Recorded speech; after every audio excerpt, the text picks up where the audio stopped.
देशातील शहराच्या तुलनेमध्ये मुंबई शहर विशेष करून महिला वर्गासाठी सुरक्षित असल्याची ओरड नेहमीच करण्यात येते। प्रत्यक्षात मात्र मायानगरी अशी ओळख असलेल्या मुंबईमध्ये महिला खरंच सुरक्षित आहेत का असा सवाल उपस्थित झालाय।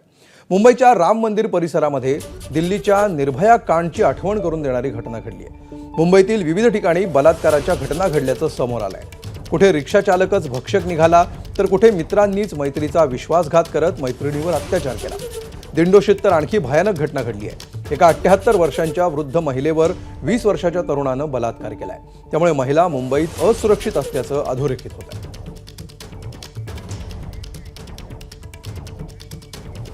तर मुंबईत कुठे कुठे अत्याचाराच्या घटना घडल्यात त्यावर एक नजर टाकूया।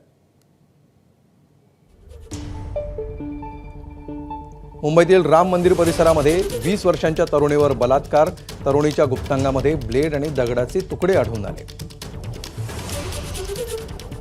तर कांदिवलीमध्ये एका अल्पवयीन मुलीवर मित्रांकडूनच अत्याचार करण्यात आले। ताब्यात घेतलेले आरोपी 18 ते 21 या वयोगटातले।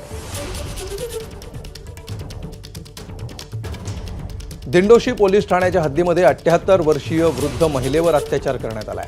20 वर्षांच्या आरोपीला पोलिसांकडून या प्रकरणी अटक करण्यात आली। तर मालाडमध्ये 16 वर्षांच्या मुलीचं विवस्त्र फोटो व्हायरल करण्यात आले। बांगूर नगर पोलिसांकडून आरोपींना अटक करण्यात आली।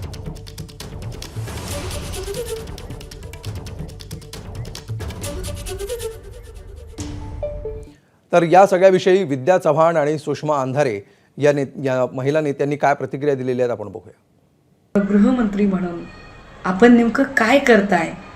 खरंच महिलांना मोकळेपणाने श्वास घेण्यासारखी मुंबई आपण ठेवणार आहात का, की कर्तृत्ववान आणि स्वतःच्या पायावर उभ्या राहू पाहणाऱ्या मुलींनी ज्या वेगवेगळ्या शिफ्टमध्ये काम करतात या मुलींना मोकळा आणि निर्भीडपणे श्वास घेण्यासारखी मुंबई आपण खरंच ते वातावरण देऊ शकणार आहात का?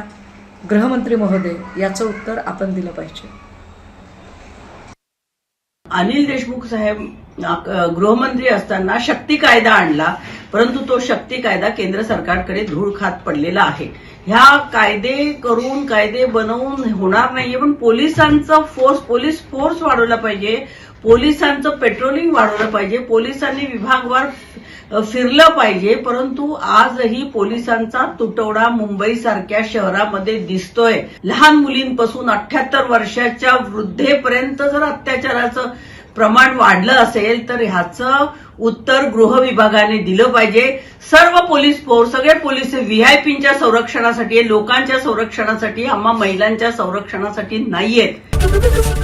एबीपी माझा, उघडा डोळे बघा नीट।